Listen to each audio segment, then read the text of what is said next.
ایک شخص نے یہ سوال کیا کہ بدن کے بال جو کاٹتے ہیں ہمیں اس کی حد کیا ہے؟ مطلب زیر ناف ہی شروع ہوتے ہیں یا تھوڑا نیچے سے، اور نیچے کی حد کیا ہے؟ دیکھیں یہ مسئلہ بھی معلوم ہونا چاہیے، بہت سے لوگوں کو پتہ نہیں ہوتا۔ زیر ناف کا مطلب یہ نہیں ہوتا کہ ناف کے نیچے سے متصل جتنے بال ہیں سب کو کاٹنا شروع کر دیا جائے۔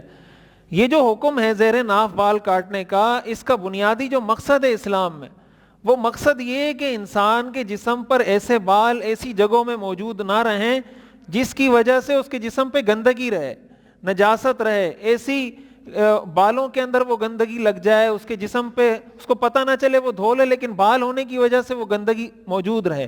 یہ بنیادی مقصد ہے جو ہمیں بتایا گیا زیر ناف بال صاف کرنے کا۔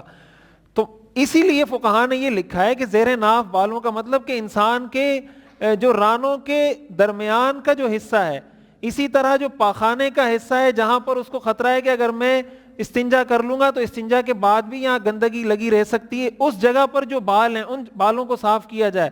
اسی طرح انسان کی شرمگاہ کے ارد گرد جو بال ہیں اس کو صاف کیا جائے۔ باقی بعض لوگوں کو پتہ نہیں ہوتا، پورے ران کے بال لوگ پوچھ رہے ہوتے ہیں، پورے ران کے بال اس نے صاف کر دیے، کوئی جو ہے نا آدھے پیٹ کے پورے بال صاف کر رہے ہوتے ہیں۔ اس کا شریعت نے حکم نہیں دیا۔ مقصد یہ ہے کہ گندگی اور نجاست سے اپنے آپ کو بچایا جائے۔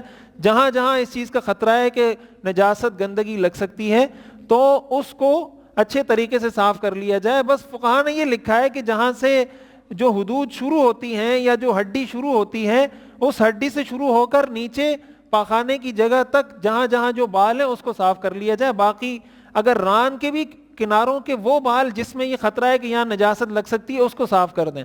باقی بہت زیادہ اس میں مبالغہ کرنا یہ کوئی شرعن کوئی نہ پسندیدہ ہے نہ اس کا شریعت میں حکم ہے۔